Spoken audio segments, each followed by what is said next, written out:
I'm Ilya Marchenko. I'm Dennis Kudla. I'm Jesper de Jong. I'm Henry Laaksen. I am Francisco Cerundolo, and you are listening to the Game to Love podcast.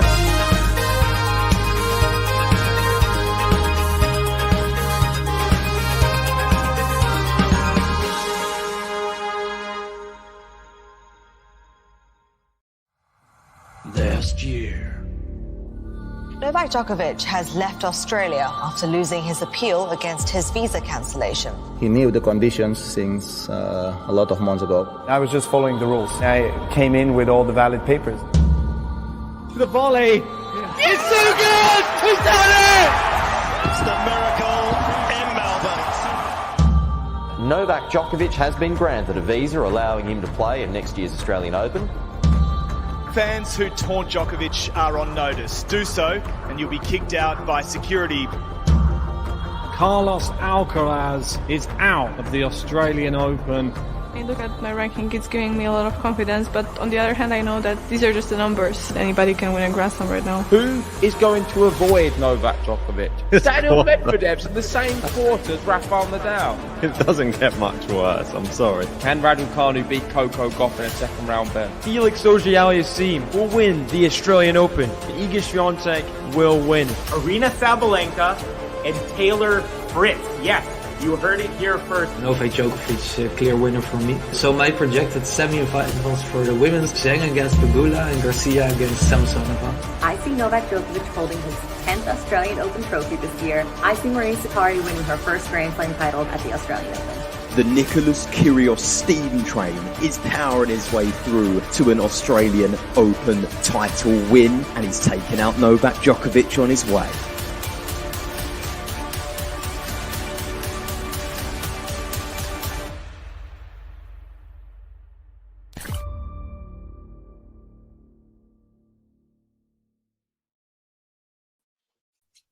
Hey, welcome back, tennis fans.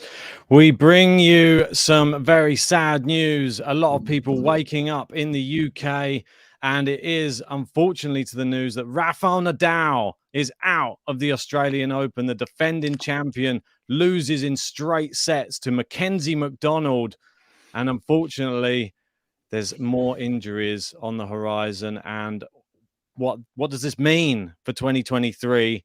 And we're joined by not only JG, also Tom Hamilton from ESPN as well. JG, everybody's waiting to hear your thoughts. A big Rafa fan, as we know. Yeah, no, I'm devastated by it all, to be honest, mate. Pleased to be joined, of course, by our senior sports writer at ESPN, Tom Hamilton. How are you doing, Tom? Yeah, good. As we were saying, like just before, got that feeling of being a bit jet lagged, like all the times all over the place and everything. But again, look, extremely sad to see Rafa go out like that, especially after the miracle last year. It's a goat. Seeing him injured, seeing him tearful, it's just not the way that we wanted to see him leave Melbourne. I mean, what does it mean now? I think this is what everyone's talking about. It seems to be another injury. It's different to some of the previous injuries he's had. It's related to his hip. And yeah, I woke up to the news. I didn't get to watch the match live. I've seen, of course, all the highlights. I watched the press conference afterwards. And there was a lot of emotion, not just from him, his team, his wife. First time she's sort of cried in the stands. And I'm not sure really what this means for Rafa, because he's had to battle through so many different injuries over the years. Is this kind of like the final one which cripples him, where he's unable to just keep going? And he showed some fight. He didn't want to give up. Many players in the same situation would have probably just thrown the towel in and retired. He kept going through it. The third set, he was not really moving very well at all. And I mean, he tried. He was given, like we always expect from Rafa, that fighting spirit. But ultimately, just wasn't good enough today, even before the injury sort of come in. And Mackenzie McDonald is the deserved champion. Yeah, Tom, what are your thoughts on the performance today for starters and the injury, yet another one for Rafa? Yeah, and it's been this sort of case, hasn't it, for the last, I guess, sort of 2 years, especially in the run into last year's Australian Open, where we just don't know what Rafa we're going to get. He's been written off so many times, but he still last year, he found that way to bounce back. Just 7 weeks after being on crutches, he ends up winning the Australian Open. It was astonishing, like one of the most incredible things I've ever seen. And then Roland Garros keeps on going, and then only afterwards do we find out that his foot was numb the whole way through. Then he talks about the nerve ablation he was having, the injection which could save or probably prematurely finish his career. Wimbledon with the injury there, the US Open as well, where it looked like he might have, had that rib injury as well. Poor start to 2023, but still, that's the most incredible thing about Rafa is that you keep on coming back, expecting him to somehow make one more miracle for tennis, and on this time it just wasn't to be. But it's to his immense credit on two fronts. Firstly, that he finished off, even though you could see that the amount of pain he was in. Secondly, as he always does, there's absolutely no blame on the injury for the defeat afterwards. Immediately, he says, who knows what would have happened? Even if I'd been fit, maybe I'd have lost because his opponent, Donald, was playing so well. Yeah. Which is, again, huge credit to Rafa. But you know what? Of course, there are going to be those questions now on whether this is the beginning of the end. But again, he's fought back so many times, and this is it, right? It's like the sort of, was it the knight in Monty Python who keeps on having his limbs chopped off, but he keeps on going? And it's the same with Rafa, and it seems to be another injury here, there, and everywhere.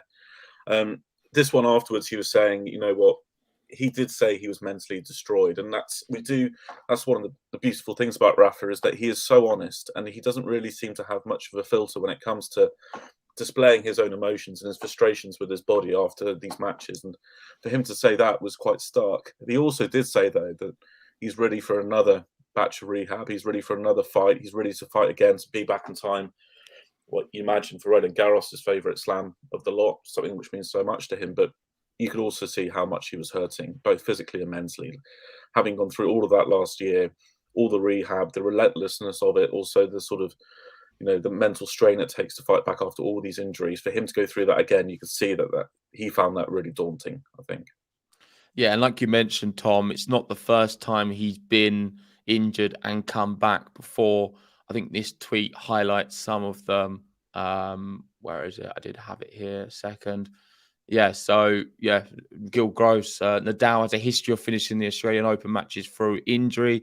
He was very sick against Ferrer in 2011, quarterfinal. His back locked up on him in the 2014 final versus Wawrinka, and he did retire against Cilic in 2018. So he's had injuries, and look at the span of it. I mean, from sort of 2011 up to 2018, and then he went on to win the Australian Open in 2021 after being on crutches a few months prior to that. So it's easy for me to be on here all doom and gloom, and I have done that many times where I get a little bit caught up in the whole occasion and what's just happened. But let's look at what's happened in the past with Rafael Nadal. If anyone can come back from any injury, he can. So he's a difficult person to really ever write off. But this one definitely does seem a bit of a worry. And I'm more worried the fact that it's a new injury, like it's something else. It's another problem. I know we've got Jamie in the live chat saying if the injury is like Murray's, he's done. We don't know. Listen, let's wait and see what the scans come back. He was very honest in his press conference. Like you said, he was saying he's going to have to run the tests. He doesn't know exactly the severity of it, whether it's sort of cartilage, if it was muscle or just the joint. So let's wait and see on that. But what I wanted to do is just go back to the match itself. And I guess it's important to speak about Mackenzie McDonald because, let's be honest, a large part, all of the first set and probably about half of the second set, there wasn't visually anything really wrong with Rafael Nadal. He wasn't at his best, but the injury didn't really set in. I know he said he's been suffering with it the past few days, but it wasn't causing him the same problems it did sort of the back end of the second set and the third. How did you assess sort of Mackenzie McDonald's performance out there? Well, he was class, wasn't he? He's probably playing one of the games of his life. And it's one of these things, right, where when you're playing someone with the reputation and the historical background of Rafa, you have to play the man, but also the sort of the aura as well. And he did so well. And, even though Rafa, we don't know really how bad the hip was pre-game, he still, McDonald stormed that first set. Yeah. And you know what? And those are the sorts of games you saw back in Wimbledon in last year. The way that he got through Fritz in the quarterfinal, he was clearly injured there, but he still managed to find a way through.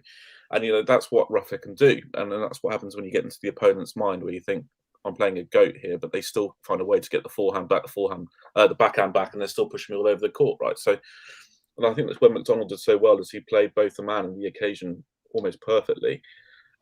And it's also one of these things where it's almost biblical, where you overcome your heroes, but it's something where you have to overcome that, and it's almost a battle of the mind.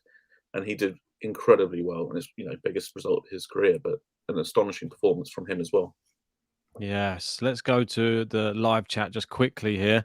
We've got 12 Travel saying the big difference is he was beating Cilic 2-1 before the initial medical timeout and retired in the 5th. Today he was losing before the injury in set 2 and was playing a far inferior opponent to Cilic. So very, I totally agree with you there. This is obviously not the same Rafa that we saw back then. Physically, he's had much more injury concerns. I'm much more shocked that it's happened this year than last year. That's the crazy thing. Last year was the one that I thought, oh, I don't see how he's going to do well. He's on crutches. And my predictions, I said, I don't think he's going to have a good year. Completely fooled everybody last year. And this year he comes in looking fit and he goes out injured with a new injury. So you just can't predict what's going to happen with Rafa. One thing I would say on that, though, Ben, you might say he might be fit, but he's not exactly been in great form. And I think this tweet highlights it. So let's have a look. So just at the bottom bit, 4th loss in a row versus American players now. TFO, Tommy Paul, Fritz and McDonald. It's also the first time Rafael Nadal hasn't reached the 3rd round in a Grand Slam since Wimbledon 2015. Of course, to Dustin Brown in 4 sets. So he never goes out of slams early. He's not in great form. He was pretty poor at the ATP finals. Of course, we'd expected it being indoor hard court. And then start of this year, United Cup was not something to be watching if you're a Rafa fan. And yeah, he's just not been in good form despite that. So, I mean, is he going to be able to find his form again, Tom? Well, he's lost 7 of the last 10. So, I mean, that's pretty alarming from a Nadal point of view. And I think this is where, look, we don't know the severity of the injury. And as he's shown repeatedly before, he doesn't necessarily need to play his way into form before a slam.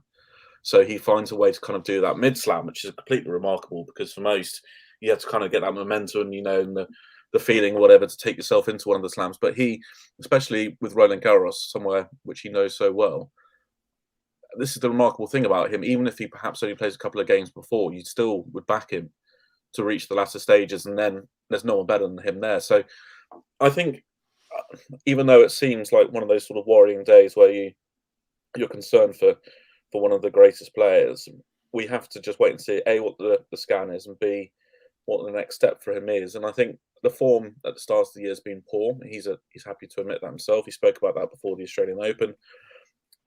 But again, bet against Rafa at your peril, really. I mean, this man keeps on finding a way to bounce back. Eventually it won't happen, but we just hope it won't be this occasion. Is Sasha Zverev eating his words a little bit at the moment? I know he was pushed for a hot take on what will happen this year, and he said Rafa to retire at the French Open in 2023. Now he's probably thinking, oh no, what have I done? And has he put a curse onto Rafa right now? So I'll tell you what, last year at Roland Garros, in that final, there was a rumour going round, and it had some basis that Rafa was going to retire after that final. So when he won and he was talking down on Chatrier, he was talking long, and then he paused at one moment and said, and now it's time, to, and everyone was like, and he was like, prepare for Wimbledon, and everyone was like, oh, thank God, right, okay, we go again. But so everyone sort of had 500 words really, just in case he was going to call time there and then. That's the perfect world, isn't it, for him, where he would retire probably there, maybe with slam number 23. But equally, there's an interesting factor here, which hasn't been the case in previous years, which is fatherhood for him. There are some who just want to keep on playing until their kid can recognise and understand what they're seeing, which is seeing their dad or their mum on court. Okay, it's been an amazing factor for prolonging careers. Others have spoken about it. I know Serena definitely did. So it's one of these things where I think whether he hasn't necessarily said that himself, perhaps that's a goal for him. He's never really talked about worrying about the number of slams he has. It's always just the love of the game for him. And while perhaps you think, oh, come on, mate, you do want to finish with the most slams ever for a male player. I think he is a little bit different in that regard. Djokovic is very unbashful when he talks about it. He's always saying, I want to be on slams, the greatest player of all time. Rafa doesn't really go to that for that motivation, but it's going to be fascinating to see how he manages the next, month or so. And from previous experience, he'll move away from the media. He'll move away from the spotlight. His Instagram will go quiet. And then there'll be those little shots of him practicing, whether it's in Mallorca or elsewhere. And then the hype will start again. And then Roland Garros, and everyone's going to get excited. And then everyone's going to be selling out Chatrier. Rafa, the Spanish flags will be there. The trumpets in the stands. And listen, we'll all be back. I'm getting excited now. So yeah, we'll all be back. We'll all be positive, happy again. Just any image of Rafa on a clay court. And I'm there. I'm happy. I'm excited. I'm thinking he's winning it all and he's back. But on your point on maybe him continuing to play until sort of baby Rafa is of age to actually recognise what his dad does, I mean, is he going to be able to play for that many years? Because he's only just been born now. At what age would you start actually understanding? I mean, the first few years, I feel like you're there and you're just more or less not wanting to be there, not understanding anything. Yeah. You're watching an iPad, aren't you? With the little ear defenders on. I haven't got a clue, to be honest. I can't remember what my first childhood memory was. So from personal experience, me and Rafa actually have the same birthday. So I'm not sure. I mean, between us, 22 Grand Slams. But it's I honestly don't know how long he's going to keep on going. But look, he's someone who he'll know when the time's right, and he's basically cheated medical science in the past with, having an injection to numb your foot and still win a slam is just ridiculous. So he's confounded us before. He may well do it again. We hope so. Yeah, Jamie saying, I'm not sure if he'll be playing until 40. I know. I don't think so either. Of course, the Olympics is going to be in Paris at Roland Garros in 2024. So, I mean, it'd be amazing if he could make that. But I don't know. It's all looking a bit up in the air at the moment. Just to see what Rafa said after the match. This is a quote from him. He said, I didn't want to retire. I'm the defending champion here. That's the essence of the sport. Just try your best to the end. Doesn't matter the chances that you have. I tried to follow that during all of my tennis career. Yeah, I love that. I thought that was one of the things I took away from the whole press conference, that those words rang true. And he kept saying, you fight until the end. You fight until the end. And that was what kept on reminding me of him last year at the Australian Open. You fight until the end. If you're in the final 2 sets down, you fight until the end, even if you're injured and you're losing. That's just what he does. That is Rafa through and through. He fights to the end, win or lose, and goes out on his shield with respect of all of his peers. I thought it was admirable. Yeah. Yeah, you wonder what his physio would have been thinking in that moment. Do you see what they said, though? Come on. The question that was posed. That tennis head was in there, and he posed the question. You were being asked to retire by your box in the last in Wimbledon. Yeah, was it Wimbledon? Yeah. Yep. Wimbledon, Were they giving you any signs to retire in this one? And what it's like, I'm old enough. I'm old enough to make these decisions. And he went for it and tried. So of course, it is very sad news. I mean, the final thing to really say, I know you've got to shoot very soon, Tom, so just give us a nudge if you need to go at any point. But the one thing I wanted to end on really is what this now means for the rest of the tournament. Of course, there's not been that many big seeds go out on the men's side. In fact, I think for the day one, I've never seen the little seeds go out in the first round. There will be some starting to fall over time, but does it just mean now that wasn't Nadal ever a real contender to win it? Personally, I'd never had him winning the Australian Open. But I think you've got to be looking at it. Is it just between Medvedev, Kyrgios, of course, pulled out? Is it between sort of Medvedev and Djokovic? I think it has to be, doesn't it? Also with no Alcaraz there. Yeah. I mean, you're looking at, I think it has to be between those two. And I mean, even then, Djokovic with his hamstring injury, right? We don't know if that's going to hold up. These greats, their bodies are slowly crumbling now. But I think you can't really look beyond those two. I mean, we've seen in the past, you look at Tiafoe's run at the US Open, we've seen Sinner make a run in the past. there may be room for one of those guys to break through, but equally, it looks to be pretty set for Djokovic, I think, at the moment, which, had you asked, I guess, 100 people before the tournament, I think 90% of them would have said it's Djokovic's to lose, especially somewhere which he plays so well at. So let's see. I mean, Medvedev is moving well. He's kind of almost under the radar, isn't he? Bizarrely, considering, his incredible record. But that's what kind of happens when you have these sort of players around. But with the absentees, I mean, it's not great news for the tournament, you have to say. But equally, the Kyrgios one would have really hurt them. But I think it's Djokovic's now to lose. For sure. What do you think, Ben? I would totally agree. I mean, there's a couple of bright young players, but they haven't really been tearing through the draw. Like Felix just dropped 2 sets and then had to come back to winning 5 against Molchan. Sinner, maybe. I mean, no one's talking about Zverev, but he struggled through his match as well. Yeah, I mean, it's different on a different day or a different tournament where Zverev had sort of a bit of a better lead up into this one. People would certainly be talking about him because he's proven over the years he is someone who can beat Djokovic. Holger Rune in his section of Djokovic has proven he can beat him, being on an indoor hard court. I'm not sure if that would happen in a Grand Slam over the best of 5. Korda maybe could do something here. I don't know. Or TFO, young Americans. Listen, I don't think Andy Murray slips up to them. Andy Murray, he's back. Maybe he is. Maybe.